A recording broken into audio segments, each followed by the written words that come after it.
Ladies and gentlemen, mayang gabi sa ating tanan.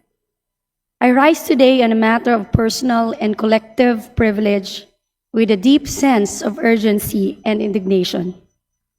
What I will present is not just a technical concern, not just an environmental issue, and certainly not a mere matter of administrative oversight. This is a matter of public safety, environmental justice, and potential abuse in our land administration system.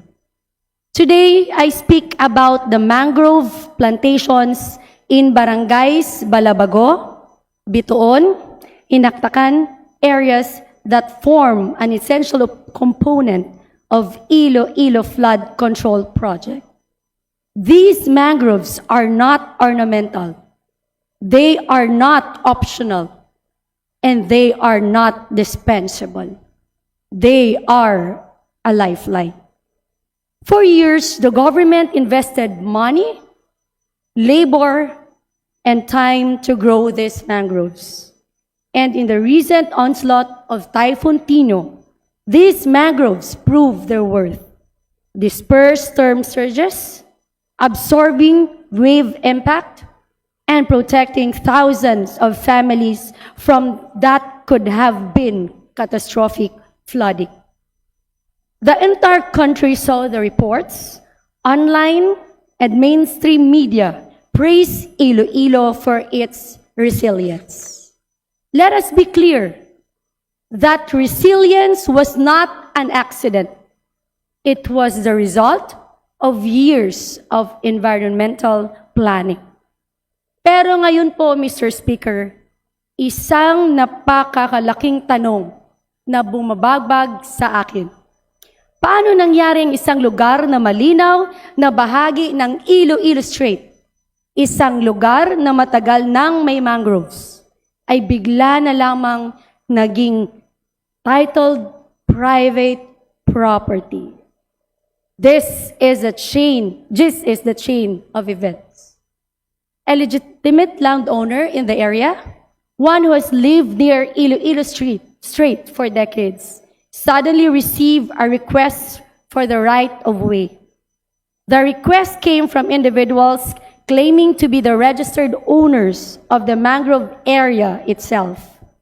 Naturally, Mr. Speaker, nagulat sila dahil sa pagkakaalam nila at sa pagkakaalam nating lahat, ang gilid ng Iloilo Strait ay public land, part of the coastline, and part of our environmental defense system.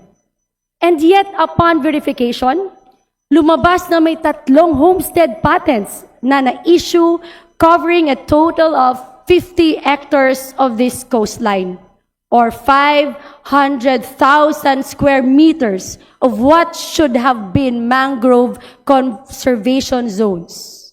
For the record, Mr. Speaker, lot number OCT number 202400006, area 70,000 square meter, issued April 25, 2024. Lot 2, OCT number 202400008, area 220,000 square meters, issued April 25, 2024. And Lot 3, OCT number 202400007, area 210,000 square meters, issued April 25, 2024. These 3 titles are alone cover land equivalent to 70 football fields, all supposedly agricultural according to certifications issued by the City Assessor's Office. Mga kababayan, mga palangga ko nga Pilipino and Ilonggo, tanungin po natin, agricultural? Paano? Paano magiging agricultural ang lupa na laging lubog sa tubig, tinutubuan ng mangroves, at malinaw na bahagi ng Iloilo Strait? Paano pwedeng sabihin na cultivate ang isang lugar na laging nasa ilalim ng tubig? At bakit naglabas ng homestead patents kung malinaw na walang actual cultivation, which is a strict requirement under the law? This is not just illogical. This is highly suspicious. These are the serious questions that demand answers. Sino ang nag-recommend na agricultural ang lugar? Sino ang nagsabing pwede ito i-develop? May site inspection ba? At kung meron, ano ang nakita nila? Lupa? Tubig? Taniman? Or mangroves? Kailan naging alienable and disposable ang lupa sa tabi ng Iloilo Strait? At bakit tila walang nakakaalam kahit ang mga karatig na landowners? Why this is a serious violation? Mr. Speaker, colleagues, the issue is not only alarming, it is legally untenable. The 1987 Philippine Constitution, Article 12, Section 2 enshrines the Regalian Doctrine, which clearly states that all lands of public domain, including forest lands, are inherently inalienable and cannot be titled. Article 2, Section 16 of the Constitution mandates that the state shall protect and advance the right of the people to a balanced and healthful ecology. Titling mangroves areas as private agricultural land directly violates this constitutional duty. Under existing land laws and jurisprudence, homestead patents require actual, continuous, and visible cultivation of agricultural land. Mangroves areas being submerged, tidal, and forested cannot legally satisfy this requirement.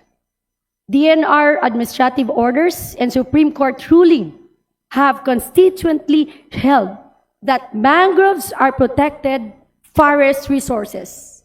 Coastline zones and foreshore lands are outside the commerce of men. Any title issued over such land is void ab initio. Therefore, Mr. Speaker, if mangroves areas are being titled as agricultural land, this is not a mere error. It is a grave legal anomaly. What happened to our mangroves in Iloilo City is a pattern that we cannot be ignored. Let us not mince word. If homestead patents are being issued without actual cultivation, they may constitute a violation of law. If environmentally critical public lands are quietly transferred into public hands, private hands, this is a betrayal of public trust. Halin sa Tienda Mayor nga privatization hasta sa mangrove nga privatization, we are not against progress, Mr. Speaker. We are not against development. But progress that endangers lives is not progress. It is recklessness. If our coastline and mangrove belts are converted into private real estate, this is a direct threat to public safety. Therefore, Mr. Speaker, I respectfully but firmly call for, number one, an immediate and full-blown investigation into the issuance of these titles, including the actions of DNR, DAR, the Registry of Deeds, and concerned local government offices. Two, a formal demand for complete documentation, including land classification maps, reclassification and proclamation orders, survey plans, inspection reports, all supporting documents that led to issuance of these patents. Three, moratorium on all private activities in these contested areas. No fencing, no right-of-way enforcement, no development until the matter is resolved. 4. A citywide audit of all titled properties along the Iloilo Strait. If this happened in Balabago and Bitoon, it can happen elsewhere, not only in the city of Iloilo, but in some other parts of the country. This is not an isolated case, Mr. Speaker.